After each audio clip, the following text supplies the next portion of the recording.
Bonjour, vous êtes pédiatre homéopathe. Est-ce que vous pouvez nous parler de la santé des enfants non vaccinés dans votre clientèle? Oui, donc mon nom est Françoise Berthoud, je suis pédiatre homéopathe à la retraite actuellement, mais j'ai travaillé à Genève, en Suisse. Et c'est vrai qu'en tout cas parmi les enfants que j'ai eus dès tout petit ou même dès le ventre de la maman, et surtout parmi ceux qui ont choisi de ne pas faire de vaccin du tout, c'est remarquable la bonne santé de ces enfants qu'on ne voit jamais en fait, hein, et qui n'ont pas les otites chroniques et les bronchites de tous leurs petits amis de l'immeuble. Donc c'est un sujet que j'ai beaucoup étudié. Bon, déjà la sagesse populaire, toutes les mamans qui m'ont dit les enfants des voisins, tous vaccinés, sont tout le temps malades, etc. Les miens jamais. Quelqu'un qui me dit moi ma fille de 16 ans, elle n'a jamais reçu de vaccin, quand elle est malade ça dure 3 jours, des choses comme ça. Donc le quotidien de ce type de médecine. J'ai aussi regardé dans la littérature ce que je trouvais, et tout autour du monde il y a des gens qui ont fait des études, en particulier avec les enfants qui n'ont pas reçu le vaccin coqueluche.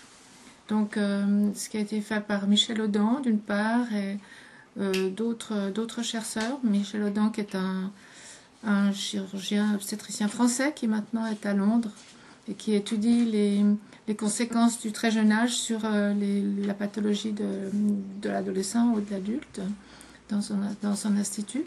Donc lui a pris des enfants soit d'école Steiner, soit de groupes d'allaitement maternel prolongé.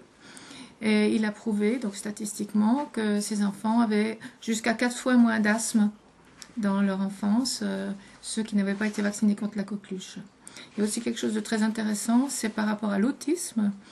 Donc il y a beaucoup d'études qui sont faites, non pas par les médecins conventionnels, mais par d'autres gens, sur les rapports entre l'autisme et la vaccination.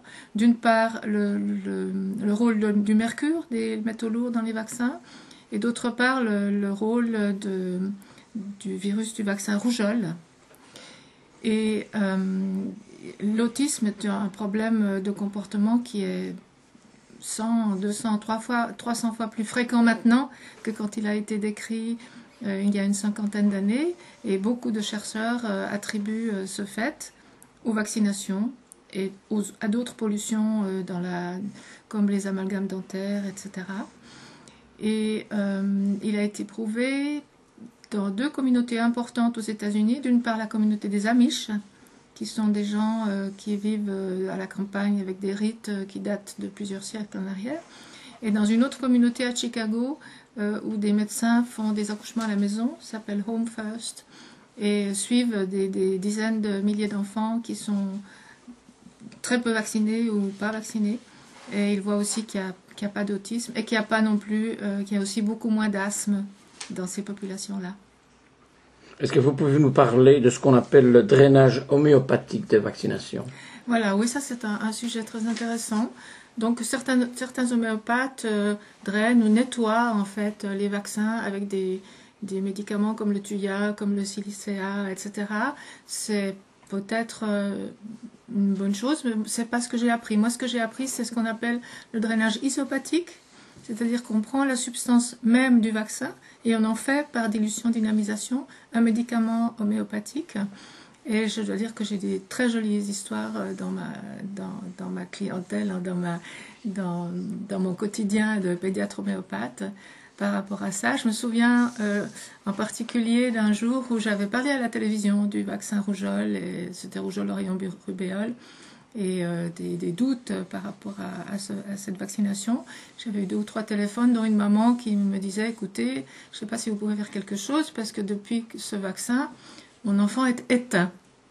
Il n'a plus de joie de vivre. Et je dis, venez voir. J'avais le temps de le voir assez vite.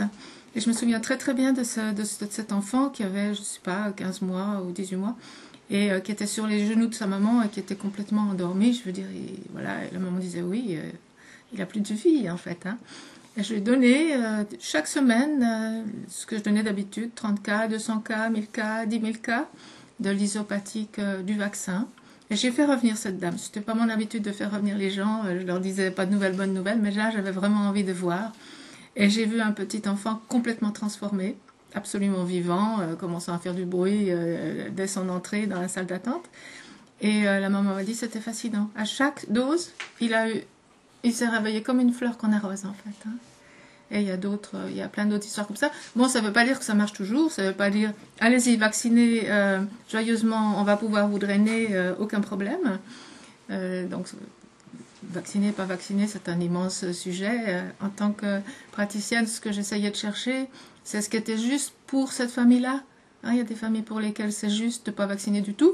Il y en a d'autres qui ont encore des peurs, comme celle du tétanos, etc.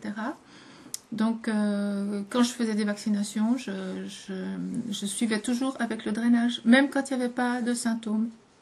Ou alors, si des gens venaient avec un enfant plus grand, qui avait été chez d'autres médecins avant, qui avait été vacciné, qui avait reçu des antibiotiques, etc., je faisais un traitement de drainage de tout ce qu'il avait reçu.